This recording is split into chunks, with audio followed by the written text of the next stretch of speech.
बऱ्याच लोकांना प्रश्न पडतो की एक्झॅक्टली ॲग्रिकल्चर इन्कममध्ये येतं तरी काय आणि एक्झॅक्टली ॲग्रिकल्चर इन्कम कशाला पकडायचं आणि त्याच्यावर टॅक्स येतो का नाही येतो. मला या व्हिडिओमध्ये आपण बघूया की ॲग्रिकल्चर इन्कमची पहिले काय मिनिंग आहे, की इन्कम टॅक्स ॲक्ट 2025मध्ये त्याच्याबद्दल काय लिहिलं आहे ते आपण सध्या बघूया. तर बघा, ॲग्रिकल्चर इन्कममध्ये जर बघितलं तर त्यांनी 4 गोष्टींमध्ये डिवायडेशन केलं आहे. तर 4 गोष्टी म्हणजे काय, की थोडक्यात त्यांचे 4 क्लॉज इन्कम टॅक्सनुसार ABCD. आता तर एमध्ये त्यांनी सांगितलं आहे की कुठलंही रेंट आणि रेव्हेन्यू कलेक्ट होत असेल तुमच्या ॲग्रिकल्चर लँडपासून, पण ती ॲग्रिकल्चर लँड कुठं हवी आहे, तर ॲग्रिकल्चर लँड भारतातच हवी आहे. भारताच्या बाहेरमधली जर कधी भारताच्या बाहेर तुमची कुठली लँड असेल त्याचं ॲग्रिकल्चर इन्कम असेल तर घेणं देणं नाही, कारण की हा कायदा फक्त आणि फक्त कुठे ॲप्लिकेबल होतो, इंडियात. मग ती तुमची ॲग्रिकल्चर लँड कुठे असली पाहिजे, इंडियात असली पाहिजे. मग ती तुम्ही भाड्याने देताय का, त्याच्यावर कुठला रेव्हेन्यू कमवताय, रेंट कमवताय, पण हे रेंट कमवणं जे असेल ते फक्त आणि फक्त ॲग्रिकल्चर पर्पजसाठीच. तर थोडक्यात आपण ह्या गोष्टींसाठी जर कधी ॲग्रिकल्चर पर्पजसाठी जर कधी त्या गोष्टी आपण वापरत असू तर त्या गोष्टी एक्झम्प्ट होतात, म्हणजे रेंट आणि वगैरे. तर हा झाला पहिला पॉईंट. आता दुसरा पॉईंट, की त्यात पण 3 भाग केलेत. आता त्यात 3 भाग म्हणजे काय, दुसऱ्यामध्ये पहिला म्हणजे तुम्ही शेती केली स्वतःहून. ॲग्रिकल्चर लँडमध्ये तुम्ही स्वतःहून शेती केली तरी काय, शेतीतनं जे उत्पन्न मिळेल, जे येईल ते एक्झम्प्टच होणार आहे. भाजी लावा, गहू लावा, काही लावा. पण त्या बी ऑप्शनमध्ये काय सांगितलं आहे, की समजा तुम्ही मका लावला असेल, म्हणजे आपण त्याला कॉर्न म्हणतो, तुम्ही ज्वारी लावली असेल, गहू लावला असेल, राईस लावलं असेल, काही पण लावा हो, भाजी लावली असेल, पण त्याला काहीतरी एक थोडी प्रोसेस करावी लागते की जेणेकरून मी मार्केटमध्ये नेऊ शकतो. आता थोडी प्रोसेस म्हणजे काय, फक्त कशात, समजा कांदे असतील तर पिशव्यांमध्ये भरा, मार्केटिंग करू नका, ब्रँडमध्ये लावू नका, फक्त पिशव्यांमध्ये भरा आणि ते विकू शकता तुम्ही. भाजी असेल तर तिला थोडीशी धुवावी लागते, मेथी वगैरे काय असतात ना, भाजी वगैरे असतात त्यांना धुवावे लागतात. एखाद्या वेळेस भोपळे असतात, एखाद्या वेळेस कुठल्या फळं असतात, त्यांना रॅकेटमध्ये त्या रॅकमध्ये ठेवावं लागतं. मग अशा बऱ्याचशा गोष्टी की जी प्रायमरी लेवलवर होतील त्या गोष्टींसाठी तुम्ही मार्केटमध्ये घेऊन जात असाल तर तुम्हाला 1 रुपयाही टॅक्सेबल होणार नाही. आता 3 त्यातलाच पॉईंट, त्या दुसऱ्या पॉईंटमधलाच तिसरा पॉईंट. ते म्हणतात की जर कधी तुम्ही ते ॲग्रिकल्चर प्रोड्यूस मार्केटमध्ये जाऊन सेल करत असाल तर काय करा.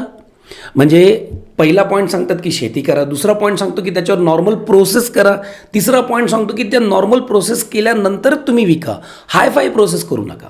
हाय फाय प्रोसेस म्हणजे काय, की चला समजा माझी शेती असेल तर मी ब्रँड लावतो, जीवन पाटील आहे तर मी काय करतो, JP ब्रँड लावतो. हा ब्रँडिंग झालं आहे. मग इथून पुढचं जेव्हा मी ब्रँडिंग चालू होतं ना तेव्हा ते कमर्शियलायझेशन होतं, त्यात ॲग्रिकल्चर इन्कम होत नाही. हां, पण त्याच्यात 2 तुकडे करतात, कुठपर्यंत ॲग्रिकल्चर आहे आणि कुठपासून तुम्ही कमर्शियल चालू करताय, कारण की कमर्शियल म्हटलं की त्याचा रेटसुद्धा वाढतो. रॉ फॉर्ममध्ये असेल तर त्याचा रेट एवढा नसतो.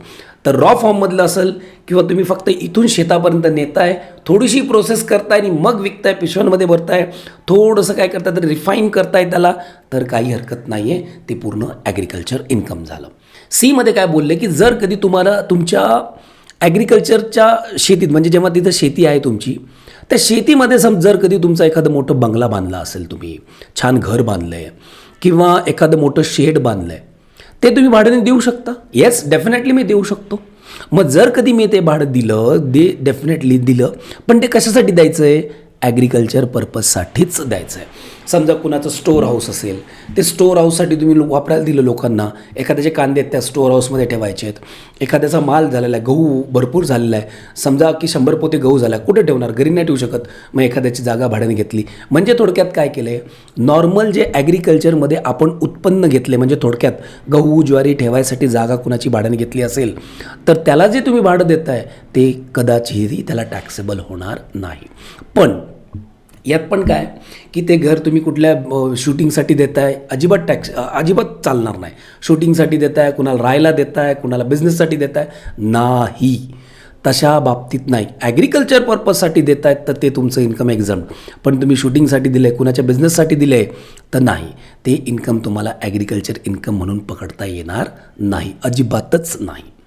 आणि हे तुम्ही जे म्हणतो आपण जे घर वगैरे त्याला आपण शब्द वापरला यांनी ड्वेलिंग हाऊस राहतं घर वगैरे किंवा एखादी बिल्डिंग ती तुमच्या ॲग्रिकल्चर लँडच्या जवळपासच असली पाहिजे तरच ती ॲग्रिकल्चर पर्पजसाठी होऊ शकते. आता डी पॉईंट म्हणजे तुम्ही नॉर्मली नर्सरी बघता. मी कुठली नर्सरीचं गोष्ट बोलतोय, तुम्ही जी रोडवर बघताय, शहरात रोडवर बघताय ती नर्सरी नव्हे. कदाचित बघा आपण खूप लांब थोडंसं गेलं, पुण्याच्या बाहेर जा किंवा तुम्ही तुमच्या सिटीच्या बाहेर जा, तुम्हाला दिसतं की नर्सरी टाकलेली त्यांनी काय केलेलं आहे, रोपं लावलेली आहे. तीच रोपं आपल्याला काय करतात रे बांधून नॉर्मली पिशवीत देतात. तसं इन्कम जर कधी असेल म्हणजे नर्सरी आणि सॅम्पलिंगचं, तर ते ॲग्रिकल्चर करा. कारण की तोच तयार करतोय, तोच बी करतोय, तोच रोप तयार करतोय आणि तुम्हाला विकतोय. मग काय होणार, ते ॲग्रिकल्चर इन्कम. पण आपण रोड नजीकच्या नर्सरी ज्या बघतो ते काय करतात, ते ॲडिशनली आधी सगळा माल घेऊन येतात आणि मग विकत आहेत.